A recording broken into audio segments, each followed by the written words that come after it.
मार्गशीर्ष महिन्यातल्या प्रत्येक गुरुवारी अनेक कन्या, सुवासिनी त्याचबरोबर पुरुष श्री महालक्ष्मी देवीचे व्रत करतात आणि पूजा मांडणी करतात. पूजा मांडणी करण्यासाठी रांगोळीने स्वस्तिक काढून स्वस्तिकची पूजा करून घेतली. त्याच्यावरती चौरंग मांडला, लाल वस्त्र अंथरून घेतलेलं आहे. चौरंगाच्या बाजूने रांगोळी काढून हळदी कुंकू व्हायचं आहे.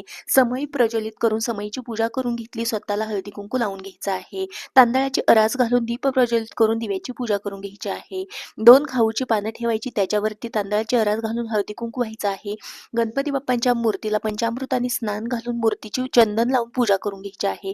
फुल व्हायचं आहे. तांदळाची अरास घालून श्री महालक्ष्मी देवीचा फोटो प्रस्थापित करून फोटोची पूजा करून फोटोला हार घातलेला आहे. फुल व्हायचं आहे. 2 विड्याच्या पानावरती तांदळाची अरास घालून श्री महालक्ष्मी देवीच्या मूर्तीला पंचामृताने स्नान घालून मूर्ती प्रस्थापित करून मूर्तीची देखील पूजा करून घेतली. तांदळाची अरास घालून स्वस्तिक काढून घ्यायचं आहे. कलश स्थापना करून घ्यायची आहे. कलशाची पूजा करून घ्यायची आहे. ओटीचं सामान ठेवायचं आहे. विड्याचं सामान ठेवून 5 प्रकारची फळं ठेवून प्रसाद ठेवून धूप दीप लावून आरती